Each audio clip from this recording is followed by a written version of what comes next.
In July of 1950, American rocket pioneers at Cape Canaveral launched Bumper, a captured German V-2 with an Army-developed second stage. More than 1,400 missile and space vehicles have since roared skyward from the Cape. Some have probed deep into the secrets of the solar system, past the moon, past Venus, around the sun. On this proving ground today, foundations of national goals in space stand in concrete and steel. The challenge in space is infinite, but our nation's goals are immediate and critical. America's leadership on Earth demands leadership in space. The job is not easy. Witness this launch of a Titan II. In the test arena, engineers subject all systems to the most exacting laboratory conditions. The missile is destroyed.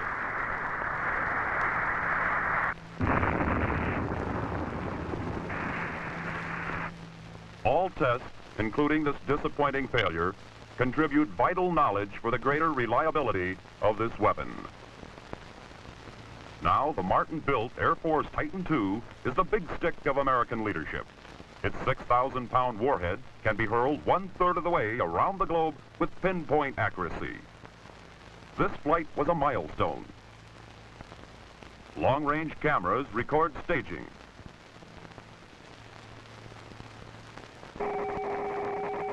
The same phenomena is shown from space by cameras mounted on the second stage. Shown 33 times slower than it actually happens, the booster is blasted away at second stage ignition. This is the view that the Gemini pilots will have as they rocket into orbit. Seemingly motionless, the second stage is fast approaching speeds beyond 15,000 miles an hour. Station after station down the Atlantic missile range tracks the missile's flight and records telemetry data on its performance. Where there are no islands, range instrumentation ships like the H.H. Arnold fill the gap. Target zone is near Ascension Island, more than 5,000 miles from the Cape. 30 minutes after launch, the huge nose cone is there. Here is a sight few men have seen, a re-entry vehicle making its fiery plunge from space back through the atmosphere. Designed to withstand the superheating caused by air friction, Titan's nose cone survives to land squarely on target. As the flight ends, the job of compiling the test reports begin. Speed is vital. Some data cassettes are picked up on the fly by range aircraft, making information available to engineers in hours instead of days. The new parameters of missile and space operations are measured in microseconds and millimeters instead of minutes and miles. Back at Patrick Air Force Base, headquarters for the Atlantic Missile Range, flight information is already being checked. It shows this Titan's performance to be nearly perfect.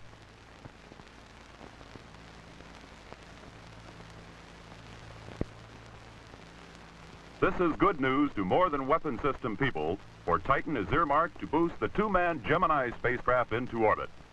To Lieutenant Colonel John G. Albert on Gemini Pad 19, this flight had special significance. Colonel Albert is chief of the Gemini Launch Division, 6555th Aerospace Test Wing. Now, certain booster modifications to man-rate the Titan have proven flight-worthy. Colonel Albert checks the Titan, which will boost the first unmanned Gemini capsule into space early in 1964. From the Black House, he will direct all launches in the National Aeronautics and Space Administration Gemini program. Still another version of the Titan II will be the core of the giant Titan III space booster. With big, solid fuel rockets strapped on either side of the liquid fuel core, Titan III will generate more than 1 million pounds of thrust at liftoff. Titan III will put enormous payloads into orbit. Launch facilities for this fast-reacting giant booster are under construction. Atlas, like Titan, plays a variety of roles. Atlas, built by General Dynamics, was the first operational intercontinental ballistic missile on duty with SAC. For NASA, it powered the Ranger moon probes, the Mariner flight to Venus, and the orbital flights of Project Mercury.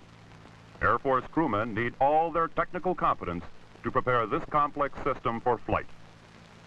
This Atlas being prepared for launch by airmen of the 65 55th Aerospace Test Wing seeks both military competence and scientific truth.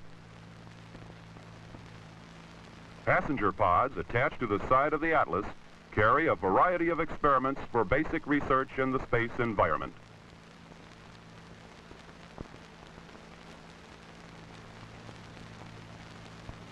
On the tip of this 90-foot tower of steel is a completely new type of nose cone designed to increase the effectiveness of this system.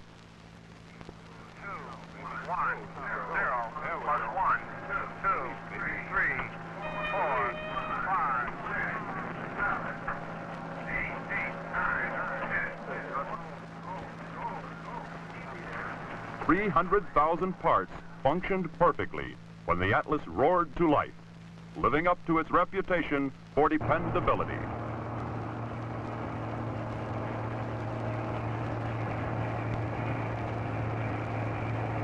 Atlas and Titan are formidable weapons, but an indestructible intercontinental missile with a quick reaction time was needed.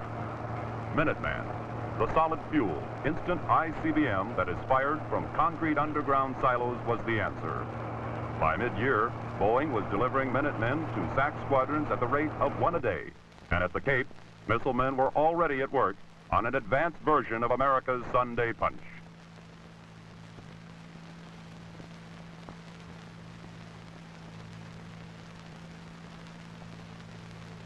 This early flight ended with an explosion that was visible for miles.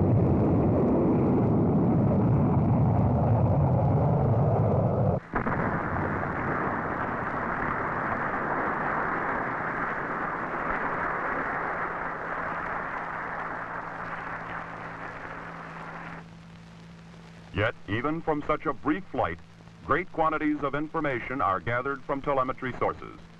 Resulting changes and improvements will soon have the advanced Minuteman as reliable as the earlier models now operational with the Strategic Air Command.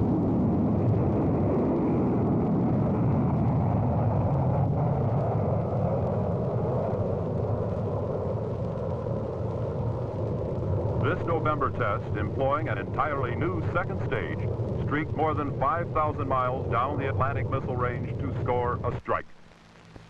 The Navy's new extended-range Polaris also experienced some difficulties in achieving its full 2,500-mile range.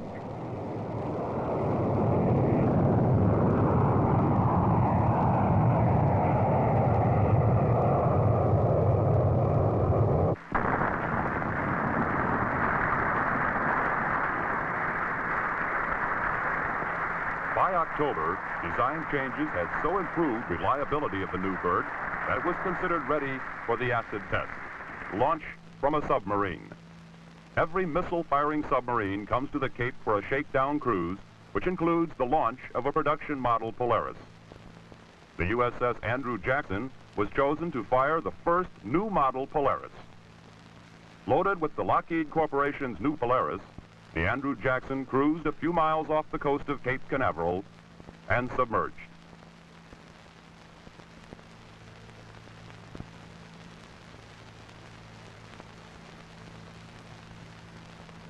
Then, in a froth of bubbles, the bullet-shaped missile surfaced, ignited, and sped away downrange.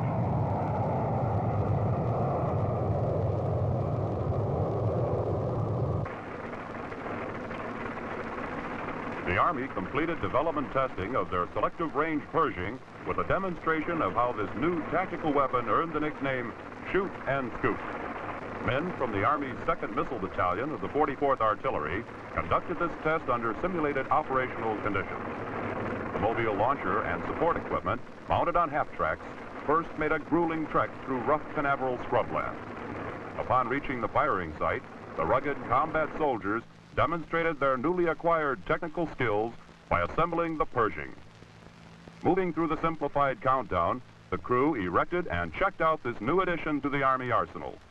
The sharpshooting missileers hit the bullseye, proving to the watching Army Artillery Board that both men and missile were ready. Pershing, built by the Martin Company, will be with units in the field in early 1964. Another final chapter was written on the Atlantic Missile Range with the last research and development test of the Hound Dog. Nestled under the wing of a B-52, the air-to-ground Hound Dog drops from the mothership and streaks to its target 500 miles downrange.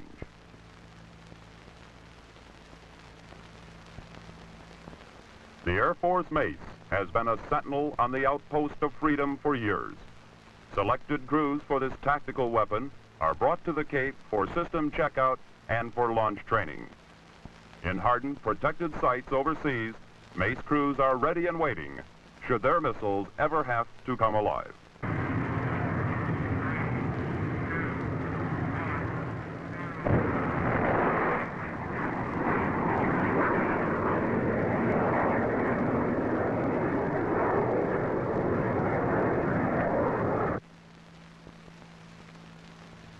This is ASSET, the first winged spacecraft and virtually a flying laboratory. ASSET, short for Aerothermodynamic Elastic Structural Systems Environmental Test, was designed to attack a full spectrum of basic research problems relating to reentry from space. Its findings will be applied to current programs and will increase options for designers working on future space hardware. In its 22-minute non-orbiting flight, it transmitted volumes of information over 137 telemetry channels. An Air Force Thor retired from overseas service with NATO sent ASSET on its successful flight. Thor, built by Douglas Aircraft Company, has launched more payloads into space than all other boosters combined. NASA uses the Thor Delta for a wide range of space projects. In May, a Delta orbited Telstar 2. Seventh in the series of Tyros weather satellites, was orbited in June. In July, SYNCOM, a new communication satellite, was placed in a difficult, synchronous orbit 23,000 miles up. This perfect operation has led to plans for placing another SYNCOM, boosted by a Super Thor Delta, into orbit at the intersection of the equator and international dateline. Hovering over this spot, the Hughes-built SYNCOM will link Asia with North America for worldwide television transmission. Radio communicators for years have been plagued by the peculiarities of the ionosphere, a globe-circling band of electrically charged particles. Scientists from the Cambridge laboratories designed a 50-pound device to take the measure of this ion band. The Air Force Blue Scout was selected to send this payload 8,000 miles into space. The Blue Scout crew assembled this off-the-shelf booster and fitted its delicate payload in place. The Blue Scout is aimed at its target in space much like a rifle, and spin motors maintain flight stability.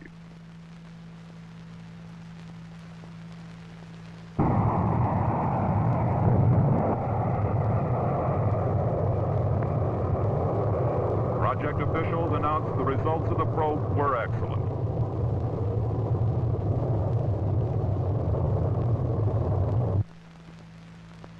But not all of the rockets reaching into the secrets of space from the Cape are giants like Titan, Atlas, and Thor. Each year, nearly 300 smaller rockets are used in scientific studies of near space. The Robin is a weather rocket used for investigation in the upper atmosphere. Air samples, high-altitude winds, and temperatures gathered by the Robin complement information from traditional meteorological research and, like the findings of the Tyros satellite, is available to all the world. This sleek-looking Nike Cajun is equipped to measure radiation.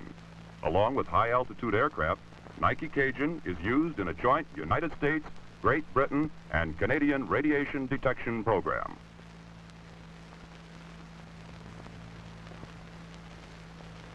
The Nike Smoke is used in studies of wind shear.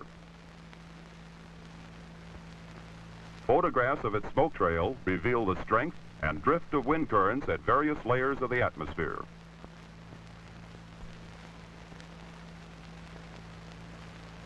This information is valuable in planning guidance and in determining the structural strength necessary for large space boosters.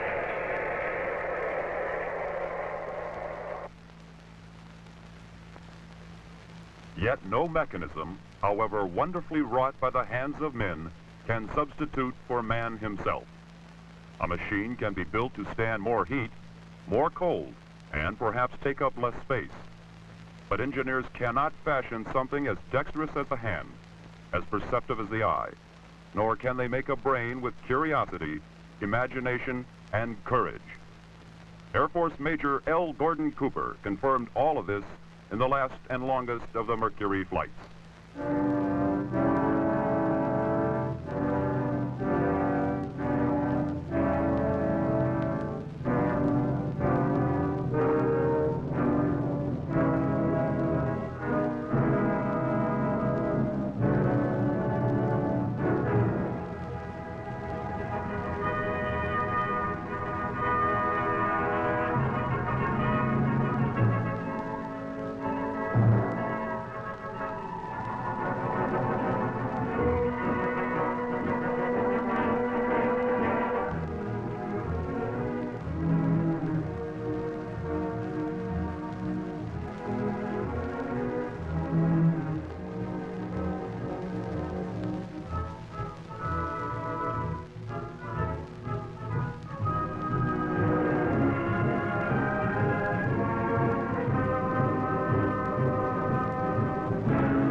Suiting up, the pre-dawn ride to Pad 14, the well-wishing, the squeeze into the capsule, and the long countdown wait has become a familiar ritual.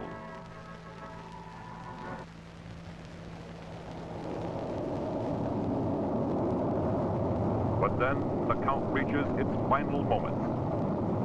Ignition.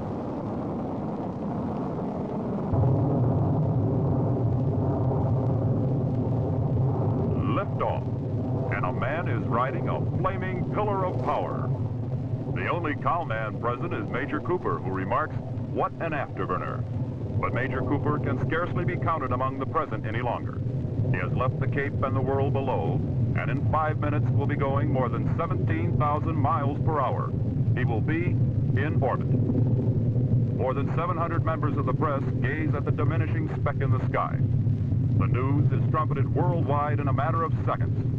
Europe watches Major Cooper's launch live via Telstar. Major General Leighton I. Davis, commander of the Atlantic Missile Range, directs the 18,000 people of the Department of Defense who are committed to the support of Project Mercury.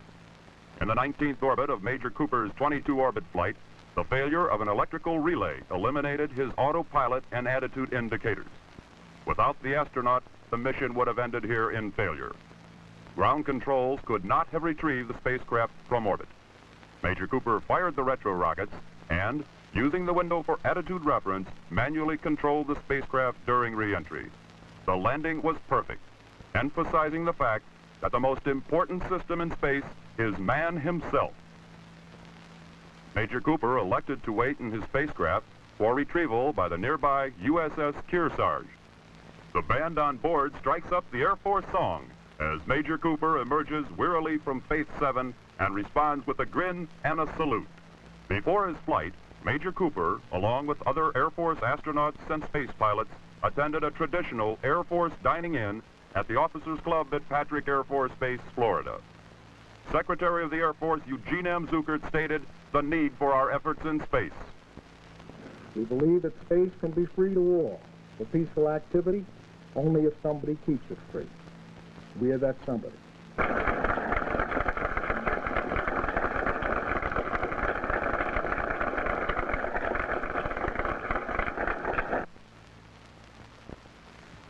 Project Mercury scouted the frontier of space. Project Gemini will make further explorations, but much more power is needed to make the trip to the moon. NASA's Saturn, the booster for the Apollo program, will furnish this power. Standing 168 feet tall, this rocket dwarfs the people preparing it for launch. 3 previous tests of the 8-engine booster have been completely successful. Primary objective of this test was to check booster performance with one engine shut down in flight. This flight, too, was successful. On November the 16th, 1963, Air Force One touched down at the Cape skid strip, bringing President Kennedy on his third visit to America's spaceport. He was welcomed by Major General Leighton I. Davis, commander of the Air Force Missile Test Center, NASA Administrator James Webb, and NASA Launch Operations Center Director Kurt Debus. The president moved out quickly on his whirlwind tour, stopping outside the Saturn blockhouse on Complex 37 for a Project Gemini briefing by Air Force astronauts Cooper and Grissom. After another briefing inside the blockhouse on Project Apollo, the president and his party, which included Florida's Senator Smathers, drove to the base of the giant Saturn. Saturn will carry an American crew to the moon in this decade, a goal established by the young president shortly after he took office in 1961. The president then boarded a nearby helicopter for an aerial tour of the space launch areas and a 30-mile flight to the USS Observation Island.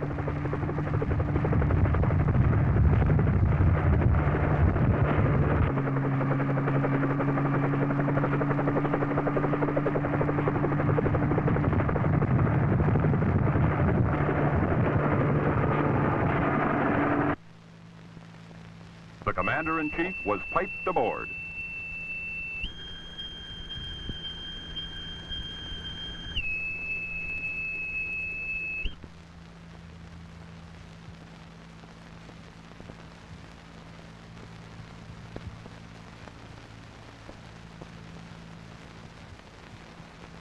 Donning a sailor's jacket, he looked every inch the naval officer he was during World War II.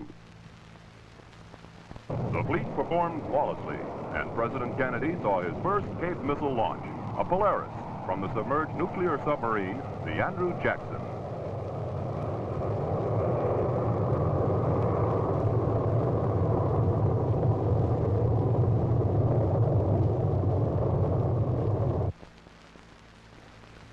A proud commander congratulated a proud crew.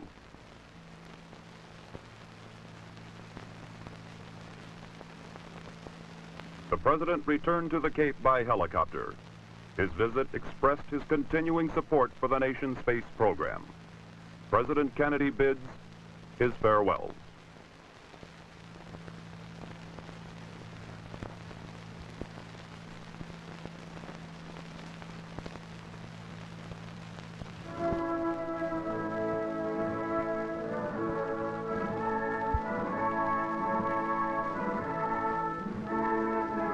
On November 25th, the Cape was closed. Officers and men of the Air Force Missile Test Center assembled for memorial services. Brigadier General Harry J. Sands, Jr., the center vice commander, spoke. He moved among us with warmth and interest and awareness of our efforts. It is well to remember that we are assembled here today not because of the shocking way that he died, but because of and in tribute to the way he lived. We salute the memory of our late president, John F. Kennedy, and salute as well, in token of our steadfast devotion to duty, the new president and commander-in-chief, Lyndon B. Johnson. Demonstrating a determination to move forward toward the goals established under the late president, Cape workers the next night launched an interplanetary monitoring platform. It was the 21st straight success for the Thor Delta. NASA underlined this determination the next day, successfully launching the Atlas Centaur. The entire Centaur upper stage was placed in orbit. On Thanksgiving Day, President Lyndon Johnson announced the Cape would trade one world-famous name for another.